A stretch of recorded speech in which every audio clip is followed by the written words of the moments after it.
Hi friends, good morning. आप लोग कैसे हो? सब लोग बहुत अच्छे होंगे। मैं भी बहुत बहुत अच्छी हूँ। और मैं एक बात बोलने आई हूँ। ये जो आंटी देख रहे हो, मेरा आंटी नहीं है, মানে তোমরা বেঙ্গলিতে কি বল? বয়স্ক মানুষকে আমার মাসিমা হয়, মাসিমা। তো দেখো আমি এখানে আড্ডা মারি। এইটা আমার আড্ডার জায়গা মানে এটা বলতে পারো। আমার একটা দিদি হয়, মানে আমাদের বেঙ্গলেই থাকে। ওনার বাড়ি হচ্ছে হ্যাঁ, ভবানীপুরে। ঠিক আছে, মানে কালীঘাট মমতার বাড়ির কাছে। ঠিক আছে, তো ভবানীপুরে মমতার বাড়ির কাছে থাকে। মমতা দি আছে না, তো মন্ত্রী মমতা ব্যানার্জি নাকি, ওনার বাড়ির কাছে থাকে। আর পাশেই বাড়ি, পাশেই সব। তো আমি মাসিমার একটা চিংড়ি মাছ আছে মেয়ের বাড়িতে এসে। এটা মেয়ের বাড়ি, নিজস্ব বাড়ি। ওই বেঙ্গলি দিদি এখানে মানে বাড়ি করে নিয়েছে, মানে বিশাল বড় বাড়ি করে নিয়েছেন। ওনার ছেলে আর উনি এসছেন। ওনার ছেলে বোর্ডিংয়ে থাকে, মানে হোস্টেলে থাকে আর কি, হোস্টেলে থাকে, পড়াশোনা করে। আর ওনার মেয়ে এখানেই পড়াশোনা করে, রাজকোটে কলেজে। ঠিক আছে, আর আমি এখানেই বসে, এখানে দেখো চা খাই একটু, এসে এখানটায় বসি, একটু সবাই মিলে গল্প করি, তো টাইম পাস হয় আর কি। এই দেখো চিংড়ি মাছ ছাড়াচ্ছে মাসিমা, কী করবে? হ্যাঁ, রান্না মানে এখানে রান্না বান্না এখানে মাসিমা এলে এখানে করে। আর সবাই মানে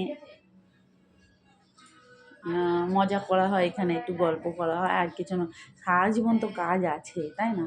সবার সংসারে কাজ আছে, আমারও এখনও আছে। দেখো তোমার মানে জিনিয়াকে আমি স্কুল ছেড়ে দিয়ে এসে আবার আনতে যেতে হবে, তা কাজ আছে, চলে যাবো এখন ঘরে।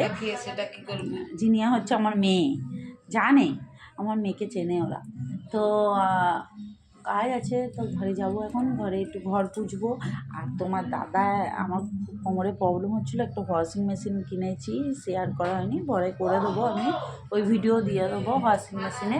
ঠিক আছে, তো শরীরটা ভালো লাগছিলো না, তো ওইখানটায় এসে একটু বসেছিলাম, তার মেয়েটাকে ছেড়ে দিয়েছে, এই চা খাচ্ছি, খেয়ে আগে বসে আছি। চলো একটা ছোটো করে ভিডিও বানাই, ফুল ভিডিও, তোমরা দেখো। আর তোমাদের সাথে তো আমি আছি, তোমরা আমাকে একটু সাপোর্ট করো, একটু ওয়াচ টাইম করো। তোমরা ওয়াচ টাইমটা কমিয়ে দাও, ওই জন্য আমার কারো ওয়াচ টাইম করতেই যাবে। আমি ওয়াচ টাইম তো করি, বলো, আমি তো কারোরটা কমাই না, যাকে হ্যাঁ, আমি তো কারোরটা কম করে দিই না। যদি আজকে না দেখতে পারি, কি 2 দিন কি 3 দিন কি 4 দিন পরেও দেখি, তার ওয়াচ টাইমটা কারো কমাই না। কিন্তু আমার ওয়াচ টাইমটা সবাই কমিয়ে দাও, আমার খুব খারাপ লাগে। তোমরা আমার নিজের ফ্যামিলি হয়ে তোমরা এরকম করো। তোমাদেরও সংসারে কাজ থাকে, সবার সবসময় সময় হয়ে ওঠে না, আমারও খুব একটা হয়ে ওঠে না। কিন্তু আমি চাইবো এখন তোমাদের পুরোপুরি ভালোভাবে একটু সাপোর্ট করতে আরও। কিন্তু তোমরা আমাকে যদি করো, আমি তো চাইবো না আমার যে ফ্রেন্ডসগুলো করছে আমিও তাদের করবো। আমিও কাজ বাজ সেরে যখন টাইম পাই আমি করি, ঠিক আছে? তোমরা আমার সাপোর্ট করো, আর আমার ওয়াচ টাইমটা হাটিয়ে দিও না, কমিয়ে দিও না। আমিও কারো ওয়াচ টাইমটা কমাই না, আর কারো সাবস্ক্রাইবার হাটিয়ে দিই নি।